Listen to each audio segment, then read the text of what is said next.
সোনাকে স্কুল থেকে এনে কিন্তু বন্ধুরা আমি এখানে খেতে দিয়ে দিয়েছি। আর স্কুল থেকে আজকে যেহেতু রাইমস ছিল শুধুমাত্র, তার জন্য খুব তাড়াতাড়ি কিন্তু আমার ছোট্ট সোনার ছুটি হয়ে গেছে, যে কারণে আর স্কুলে কিন্তু ওকে টিফিন দিয়েছিলাম না।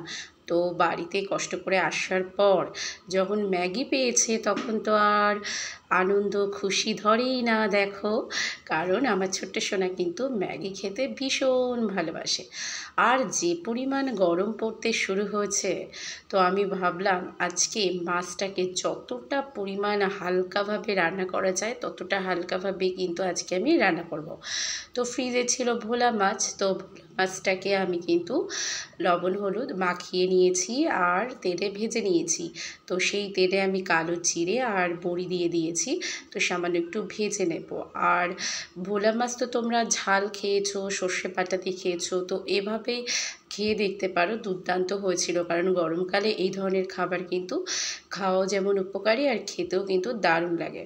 তো দেখো কতটা হালকাভাবে কিন্তু আমি রান্না করছি। তো বড়িটাকে সামান্য একটুখানি ভাজা ভাজা করে নিয়ে কিন্তু আমি এখানে দিয়ে দিয়েছি জল।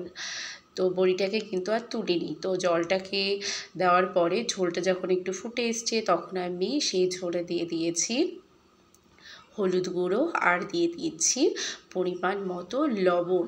তো এভাবে কিন্তু বন্ধুরা একদিন ট্রাই করো, খেতে কিন্তু দুর্দান্ত লেগেছিল। আর এই ধরনের রান্না সম্ভবত কিন্তু গরমকালে বেশি ভালো লাগে। তো তারপরে দিয়ে দিয়েছি 1 চামচ মতো জিরে গুঁড়ো। সবই ঝোলে দিয়ে ঝোলটাকে বেশ ভালোভাবে কিন্তু একটু খুন্তির সাহায্যে নাড়াচাড়া করে দিচ্ছি আর একটুখানি ফুটিয়েও নিলাম।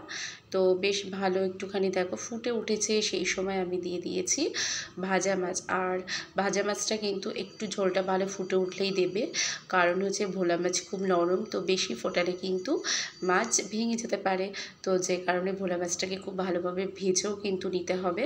তো ভালোভাবে ভেজে নিয়ে কিন্তু ঝোলটা বেশ ভালো ফুটে উঠলে সেই সময় আমি দিয়ে দিয়েছি। দেওয়ার পরে এখন দিয়ে দিচ্ছি ঢাকা। তো ঢাকাটা এখন খুললাম, তো দেখো এই অবস্থা এসছে। আর আমি এখানে 2টো লঙ্কা দিয়ে দিচ্ছি, খুবই সামান্য 3-4টে মতো দিয়েছি। আর আমি কিন্তু চেরা কাঁচা লঙ্কা ইউজ করিনি, যেহেতু আমার বাচ্চা ছোট। তো গুলটু যেহেতু খায়, তো ঝাল লাগলে কিন্তু আর খেতে পারবে না, তো সেই জন্য কিন্তু তোমরা যদি একটু ঝাল চাও তাহলে কিন্তু লঙ্কাটা চিড়ে দিতে পারো। তো দেখো আর একটু সামান্য নাড়াচাড়া করে কিন্তু আমি নামিয়ে নিয়েছি। আর অবশ্যই একবার ট্রাই করো, দারুণ হয়েছিল।